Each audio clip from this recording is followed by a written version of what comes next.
In the heart of the one dish with one spoon treaty territory, Niagara's Sean Vander and Karl Dockstader dish on any and all issues from a First Nations perspective. From pipeline politics to poverty to pan-Indianism and more, Sean shares his concrete Curve Lake take and Karl gives an urban Oneida angle. You are listening to One Dish, One Mic on the Niagara Podcasters Network. Not only are we in the heart of the Dish with One Spoon territory, but we're also in the heart of the Niagara Podcast Studios in downtown St Catharines. Today, we're going to talk about politics. Dun, dun, dun. So, Sean, you love Canada. You love voting. You think that the Liberals are the best thing since sliced bread. I assume that you categorically support every single Justin Trudeau initiative because the system will save us from ourselves. Is that an accurate reflection of your worldview? Yes, and yes. Go Justin Trudeau. Really? No, definitely not. First of all, I just want to point out that you've now made me target number one on any Indigenous powwow or event that I go to. Thanks. I mean, to your credit, it's the harder point to defend, I think. Is that? I mean, it's a harder point to defend, yes, but I mean, I also think it's the right point to defend. I think that that Indigenous people need to be actively engaged in politics, and in whatever capacity they see fit. Ideally, it would include voting in my eyes. It would include running for office in my eyes. It would include top to bottom, grassroots to federal active engagement from First Nations to really create a profound change. I mean, one of my biggest issues has always been people kind of just sitting back, watching, seeing how the Canadian government treats us, and you know, kind of just hoping for a hero to come along. And I'm of the view of we are that hero. We have the ability to create positive change. Anytime we have taken office, we have created change, right? Like Elijah Harper is my go-to when I talk about Indigenous people, First Nations people in politics. If it wasn't for him, where would we be, right? Yeah, I guess so. And I mean, Romeo Saganash is making sure that we all have boats and paddles everywhere we go, because that's I think one of the most critical issues. Justice Marie Sinclair too. Oh yeah, making headways. Yeah, I just don't buy it, and I understand that maybe by swatting at you, I'm sort of taking the low hanging fruit. But I actually think that the harder thing to do is to not vote and to understand where that line is. And I trace my thinking all the way back to a couple things. Okay. Number one is the Kinjokian Hatsta, which is a system of governance that our people have. And actually, this would be a good time for me to mention that. I'm not an elder, obviously. I hope the people that know me know that at 37 years old, I'm not an elder, nor am I a traditional knowledge keeper or a wampum holder, or I don't speak on behalf of the Oneida Nation. I don't speak on behalf of Ongwehongwe people. I don't speak on behalf of Indigenous people. So all views that don't speak on behalf of all Indigenous people? I know, right? It's a shocker, dude. I thought you did, right? You're the official spokesperson for all Indigenous people. So, I mean, we are all exactly the same. So it can be confusing. So, but I did want to jump in with that. So, but what I've also been taught is that, for lack of a better term, a lot of our teachings are open source. Right. They're things that are meant to benefit everybody, not just Ongwehongwe people, but all people. The message of peace, power, and a good mind is that's available for anybody who chooses to live that way. Right. But in order to have peace, power, and a good mind available to people, there has to be some sort of mechanism that preserve those things, that holds tradition into place. So for our people, for me personally, I use the Kinjokian Hatsta, which is the circle wampum, inside of which are all of the clan families and our teachings as Haudenosaunee people. And things that are inside of that Kinjokian Hatsta are not to be brought out. And things that are, and it goes the other way too. So when we leave that circle wampum and we start participating in Western processes, specifically things like voting and enlisting in the army and other things that require us to take on the citizenship, we consider that to be taking on the citizenship of a foreign nation. And we do a very specific teaching. So you'll find that a lot of Ongwehongwe people, particularly people who are Longhouse people, they won't do that. Right. They won't vote. They feel that they can't vote. But even if that weren't the case, I think that ideologically I would still be against voting, because I think that it's important to allow the Canadian system to see itself through and to go through the motions and to develop and to flourish and to celebrate all the things that are Canadian values. But I also think that the greater risk is that our ways are still under great threat, and that every second of time that we take diverting from restoring our ways, from practicing our tradition, and from learning our culture is something that takes away from something that could be lost for future generations forever. And I would use language as the best example of that. The more English we learn, the more we learn about our traditions in English, the more that we practice things in an English way, the more they risk being changed forever into that English way. But if we learn our teachings in our own languages, and if we focus on the traditions as they were 10,000 years ago, then we have a better chance of preserving everything and of keeping it that way. So I'd be hard-pressed to ask any of our people to divert any of their time and energy away from that and into, as you say, participating in the system and helping and affecting positive change. And see, for me, though, and that's why they should, because we are a rare species. We are almost extinct. I mean, I know people are going to yell at me for that, but in the grand scheme of the world, if we don't take the time to stake claim to our identity and to stake claim to Canada, then we're going to be lost. And the government's not going to do that for us. As much as as pro-government as I am, as pro Justin Trudeau as I am, they're not going to do it for us. They're not going to advocate on our behalf. They're not going to do that unless they're pushed. And I think it's our responsibility. It's our obligation to do so. Again, back to Elijah Harper. If he had not have ran for government, right? If he was not an MLA and he did not say no, where would we be? Right?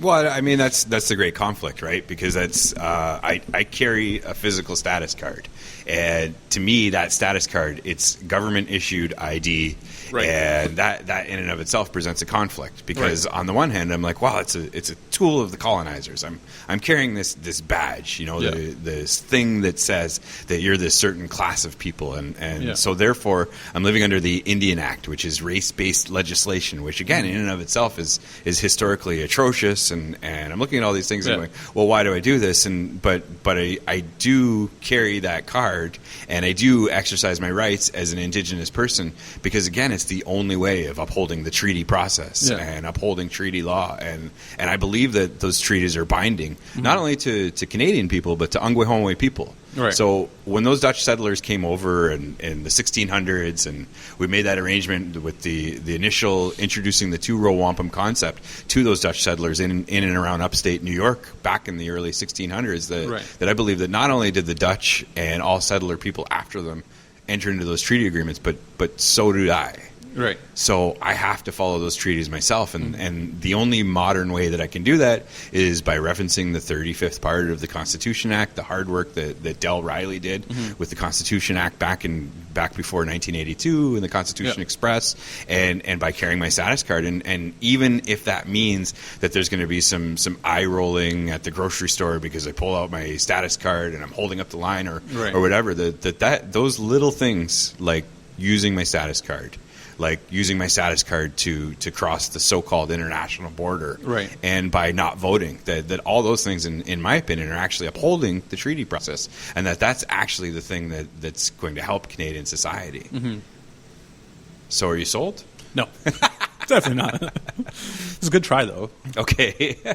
But why participate? I guess I still don't see the benefit. Like, I don't think I'm ever going to swing you in my direction. Right. Maybe. But I can't see any reason why. Should I vote? You definitely should vote. When you do vote for me. I'm not running. I'm just joking. But why? Like, to me, that's going against the treaty agreements. You're familiar with the two-row wampum, right? Maybe we should give some context. What's your understanding of the two-row wampum? So the two-row wampum, in my vast knowledge of everything Indigenous, is essentially two canoes traveling down the same river, and what they represent are Indigenous people and non-Indigenous people. And while our paths to progression may be similar, we still have our own individual ways of getting there. So while we are traveling down the river in one canoe and non-Indigenous people are traveling down the river in a different canoe, we're still going to prosperity together, but our paths are never going to cross. Our paths are never going to touch. And again, that's my interpretation of it. But see, I'm not sure about the prosperity part, and I'd heard a couple different things. That it's one is a ship, or a vessel, or because actually the canoe is an Indigenous invention, so go us. Yeah. But that one path is the path of the ship, and that's to represent the path of the settler people and all settler people that follow them, and that. In actuality, it was an instant acknowledgement that back at the time when our people sort of had the advantage of being the dominant society, that we put this treaty out and said that no, you have every right to live your ways, to live your values, to do everything that you want to do, and we have absolutely no right to interfere in that. Right. However, there may come a time when you may feel inclined to interfere with us in our ways and to change what we want to do. So out of respect for that, we want a path. And if you see the two-row wampum, it's a white stripe and a purple stripe, another white stripe, a second purple stripe, and then a white stripe at the end. Again, I think we'll put a link in the show notes to describe that a little bit better. But the one purple stripe is the path of the canoe or the settler vessel, or the path of the settler ship. Okay. Separated between the two of them is the white stripe. That white stripe, I've been told, represents integrity. Okay. And then the ship of the canoe is the path of the Indigenous person. And I would say that in this day and age, that it's more important than ever that Indigenous path is restored, that it's helped, that it's advanced, and that it's moved forward. But again, I think that it would involve us diverging from our own path and our own teachings to go over and to try and change the Canadian system. And the evidence that I would make is actually this last election. This last election had the highest voter turnout of Indigenous people ever in all of the history of Canada. And what has Justin Trudeau done for Indigenous people? We don't even know if there's going to be core funding for the Friendship Center movement. Something as simple as a 50-year-old movement that's been proven to help people, that has tons of quantitative and qualitative scientific evidence, is at risk for not being refunded through the federal budget right now. So you have record people that voted for Indigenous people, and then you have record people that are living in urban Indigenous settings. You have a proven mechanism to help those people, and there is between zero and no commitment from the federal government to help those people right now. So what did you even get for that vote? What did I get? This is how I see it. I mean, prior to 1960s, we were not given the right to vote. We had no privilege of participating in democracy in Canada. Look at the track record between Confederation to 1960. And then look at it from 1960 to the present day. I mean, are we where we want to be? No, definitely not. Canada as a society isn't where it wants to be. But we are making steps. Has Justin Trudeau followed through on every platform commitment that he made during the election? Not even close, right? One of the biggest things... Has he followed through on any of them? He's followed through on a couple of them. Like, what's he done for our people, though? Like, let's, convince me. I'm the skeptic, right? Like, he's not done nothing for Indigenous people, right? Well, what did they just announced 2 days ago? Carolyn Bennett and the Minister of Natural Resources, I believe, I can't remember who it was, just announced their commitment to first clean water all across Canada. They've announced, I can't remember the exact quote, but we'll get the dollar figure and post it in the link, where they've committed to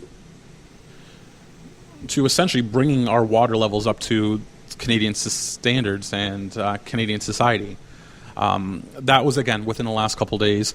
The moment the Liberals took power, Yeah, I mean, credit where credit's due, right? If they can get fresh water to those northern communities, like that's something that it just seems so basic to me, and it's mind-boggling. And I mean, it would be petty of me to mention that they've been in power for a year and a half, and now they're getting to it. So I admit that there's bureaucracy and there's process, and that you can't just wave a magic wand.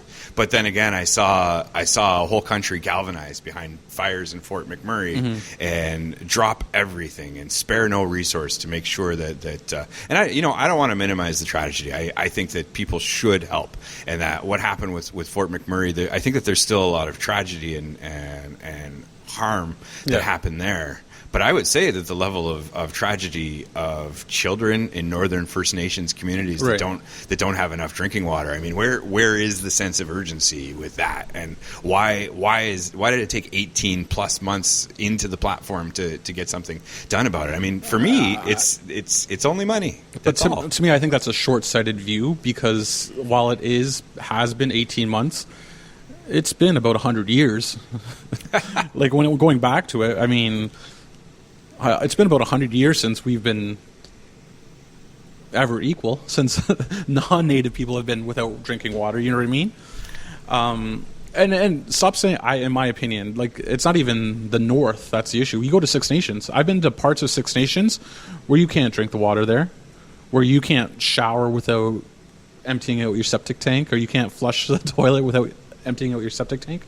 And this is Six Nations. This is one of the most progressive, economically developed reserves in Ontario, right? Without a casino, obviously, right? And they are without that drinking water.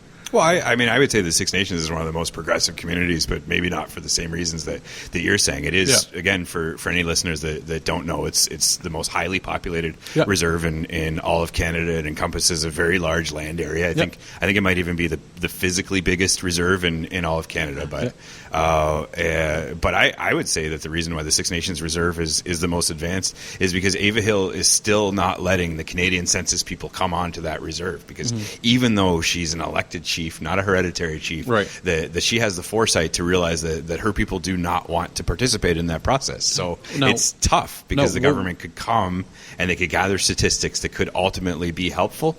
But on principle, Ava Hill is saying that, no, you cannot bring your census takers onto our reserve. It is the will of the people that we don't want those people to come onto our reserve. So to me, I'd say that that's why the Six Nations Reserve is the most progressive and most advanced reserve. It's because I think that again, I'm not an expert on the other 633 First Nations across all of Canada, but what I do know is, again, that through hell and high water, our people have been able to maintain a connection to, again, our ways that are thousands and thousands and thousands of years old. When I go into the longhouse and when I sit in my family's place in that longhouse, then I know I'm being connected to a way that's thousands of years old. When somebody walks into, and I've been to the Canadian Parliament and it's impressive, but it's a baby. It's a political baby. Even the whole notion of Western democracy is this brand new sort of ideological experiment that with Donald Trump looks like it's badly gone off the rails, whereas in our ways are proven. We have a participatory democracy. There's no onus on Canadians or Americans. They vote. You go to the polls, if you can, if it's convenient, if it doesn't, take away from your Snapchatting or whatever it is you choose to do on the days that people don't go to the polls, and then you walk away and you say, well, I put Andy Petrowski in place, so I've done my job. I put Donald Trump in place, so I've done my job. Yeah. That's not how a democracy is supposed to work. A democracy is supposed to be participatory, like the ways of the Ongwehongwe people. Right. So again, it's to me that 15 minutes that I don't give to Canada is nothing from the moment I wake up, when I'm taught that the first thing, like I did this morning, that I'm supposed to do is to give thanks for all of creation, right on until the last thought before I go to bed, again, is to be appreciative of the things that I have. And I really feel like you hit the nail on the head, and making my argument more valid is that it is participatory, and Indigenous people should participate. And while we do have a representative democracy, if we are not actively engaged and actively participating, things are not going to get done. I mean, look at what the recent senator just said, right? If Marie Sinclair was not there to call her out, where would we be? Like, would he have as much clout as he does now if he wasn't involved in Canadian politics? Well, I guess, I mean, that's my question is I have a great deal of respect for Romeo Saganash. Yeah. I have a great deal of respect for Marie Sinclair. I have a great deal of respect for all of the Indigenous people, even Ava Hill, who, I mean, it's a really complicated history to get into. Right. But our people don't even acknowledge the validity of elected chiefs because the band council system is something that's been handed down through the Indian Act. But no, if you talk about that. So what's the difference, like elected chiefs versus hereditary chiefs? Okay, I mean the easy example that I could give is probably Oneida, where we had Sherry Dockstader.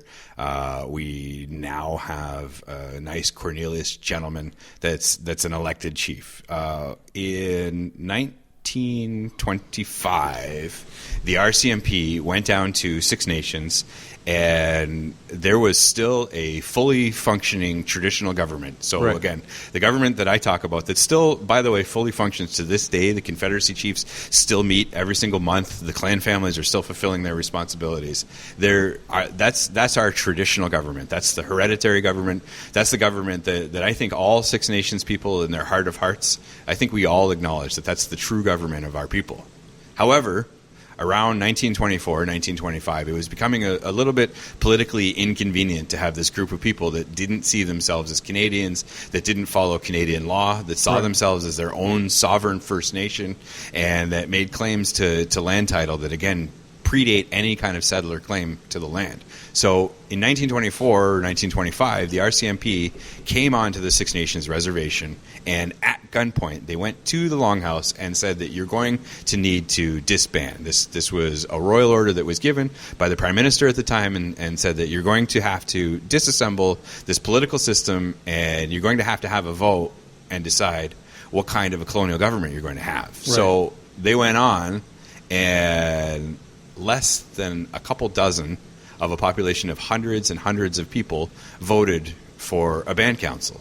So they established an elected chief, they established elected councillors, and that government is what Ava Hill, the modern Six Nations elected chief, is a derivative of. Okay. The Longhouse government is a derivative of our multi-thousands-of-year-old government.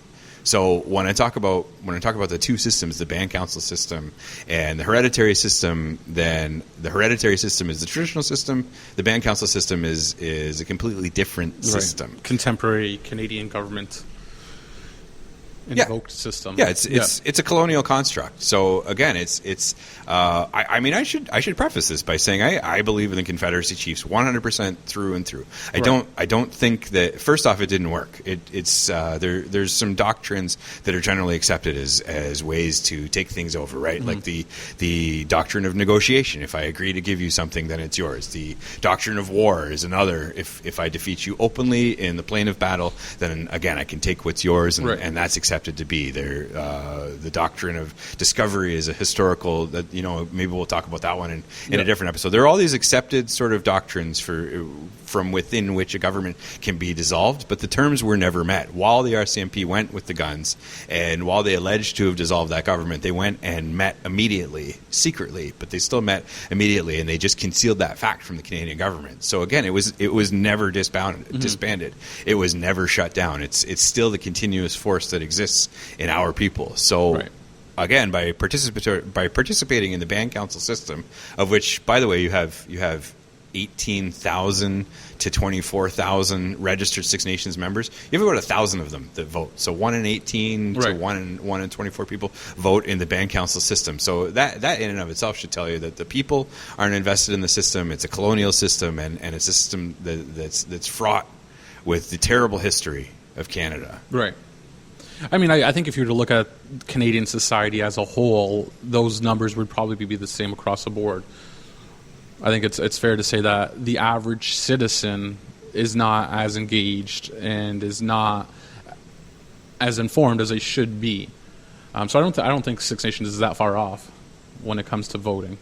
But I don't think it's a lack of information. I mean, and again, I'm no expert on Canadian and American voting, though I read the newspaper and or read it on my phone anyways, and I see that there's a lot of apathy that's out there. There's a lot of people that aren't invested in the system. Right.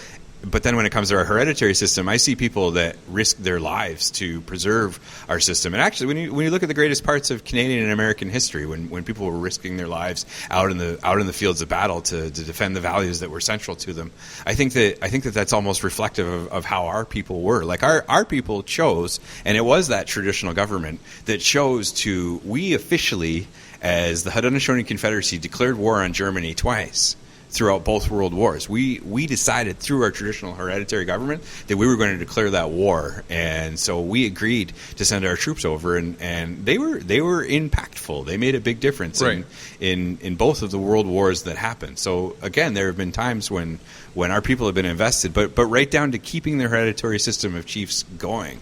I think that still to this day there's still a great risk. Right. When I openly declare that I'm not Canadian, I'm not interested in being Canadian. Right. I'm not American. I'm not interested in being American. That's a great risk, especially in Trump's America. If I were to go and stand in downtown Times Square, well, I'd probably just be another crazy kook yelling. But if I were in a public place and I openly declared that I have no interest in taking on these Western citizenships, I think I'm exposing myself to a great deal of risk. But I don't care, because I'm going to do what I believe is my responsibility to keep those ways going. Yeah. And voting, I think, erodes that right that I have. And I feel like I should backpedal a little bit in the sense that I'm not arguing that the Canadian way is the way, and that participating in Canadian democracy and elections is the be-all, end-all. What I'm saying is we have been afforded the tools to create change, and we should take advantage of those. We should also maintain our traditional systems that we have in place, maintain our traditional governments that we have in place. We should completely follow through with who we are as a people. But we've also been given the tools to enhance our people. Like the greatest enhancements that have been made to First Nations, Métis and Inuit people in Canada have been since we've been able to vote, right? Human rights weren't applicable on reserve until when? 2000? Yeah, maybe. I want to say is early 2000s. Any crime you committed against a First Nations person on reserve would not hold grounds in court, and it's because of our participation in Canadian democracy and politics that has become an issue. See, the politics I'll give you, but the democracy, I don't know that I'll come around on that. I think I mentioned earlier in this podcast that I had the great pleasure of sitting down with Del Riley. Yeah. And for people that don't know, Del Riley was the national chief of the Indian Brotherhood in the turn of the 80s. Yeah. What happened at that time, Canada was also looking to establish its constitution. So they put together 34 parts of the constitution, and they at no point did they mention Indigenous people or Indigenous rights, or maybe they glossed over it, or it was an afterthought that was incorporated in other parts of the Constitution. And I mean, the Constitution is a very well written document, and it's very. I agree with a lot of the principles that are behind it, but there was no mention of Indigenous people. So Delbert Riley and others at the time realized that there was this great injustice that was about to happen, and he was able to mobilize people again from hundreds of First Nations across all of Turtle Island, from coast to coast, and he started the Constitution Express. And person by person, he went and sat in people's living rooms, and the media helped in the process, and our own forms of communication helped in the process. And he was able to mobilize people to participate to the level that they went to the Prime Minister's office and they said, don't forget about us. Right. And that's ultimately what led to the 35th part of the Constitution, which right now is maybe the only thing other than some Supreme Court rulings that are holding any of our rights in place. So credit where credit's due, because I think that is an example of participating in the process. Exactly. And that's one of the things that I like. It doesn't matter how you participate in my eyes. It's the fact that you are participating. You can't sit back and complain if you don't do anything meaningful. And to me, the easiest way to do so is voting. That's why every 4 years I go and vote. Every 4 years I rally behind whoever the candidate of the day is, support them, and try and encourage people to get out and vote. But it is also organizing at the grassroots level. It is also participating in protests to ensure that our rights aren't trampled on, to ensure that our voices are still being heard. going to the short hills, right? Yeah. Going to the short hills. I know we're going to get a lot of feedback from this, but the protests that happen there, the blatant racism that happens there, is by us going there and supporting our hunters, in my opinion, is us standing up for our rights and is us participating and us creating change. I see that, and I guess I think we both agree that you need to participate and you need to do what you can to affect positive political change. It's just the manner in which you do it. I think is again the Short Hills Hunt happened because there was a treaty. It's based specifically on the Treaty of Nanfan, which was signed right around the time as the treaty that the show is named after, the Dish with One Spoon territory, and it is an agreement that the Haudenosaunee hunters had the ability again to use the resources of this land in their own way. But I'll bet you that none of the hunters voted, and yet they still have every right to practice their treaty rights because they realize that those rights exist outside. And actually, the Supreme Court of Canada has echoed this sentiment that Indigenous rights exist outside of the framework of the Canadian Constitution, which, again, I have to give credit where credit's due because that's something that I was always raised knowing that, of course, they exist. They predate Canadian rights. We had democracy. We had, women were and are the leaders of our community. And in Canada, I mean, Laura Yip and Ruth Unrau can probably do a really good job explaining how women are not in enough leadership roles. And Canada as a whole could probably benefit from modeling after that aspect of Haudenosaunee society. And as a matter of fact, I know that historically that the Haudenosaunee women helped lead some of the women's suffrage movements in New York State. Those are our women. Those are our Iroquois women. So that's another example of us directly participating in the process, but just not doing it at the voting booth. Right. Agree wholeheartedly. I still think you should vote, though. Yeah, I won't do it, and I won't do it that way. Yeah. But I've also been taught that I'm not to tell you how to live your life. So I understand that we're coming from slightly different backgrounds. You're through and through an urban Indigenous person, and this is how you choose to express yourself as an urban Indigenous person, and I think that that's your right. But I also believe that as somebody that's trying to reclaim tradition and trying to take back everything that was lost from my grandma, that's something a right that I should continue to have. And so I'm not Canadian, you are, but we can still talk from one dish and speak into one microphone. One podcast at a time. Absolutely. So for everybody who listened to this episode, do you have any final thoughts? No, I mean, two Indigenous people with two different Indigenous perspectives make for a great podcast in my eyes. So, all right. On that note, Yawan go. Yeah. Thank you again. Click that like button. Share if you will. Make a comment if you must. Thanks, guys. Nagitwa. Thanks for listening to One Dish, One Mic on the Niagara Podcasters Network. Your hosts are Karl Dockstader and Sean Vander.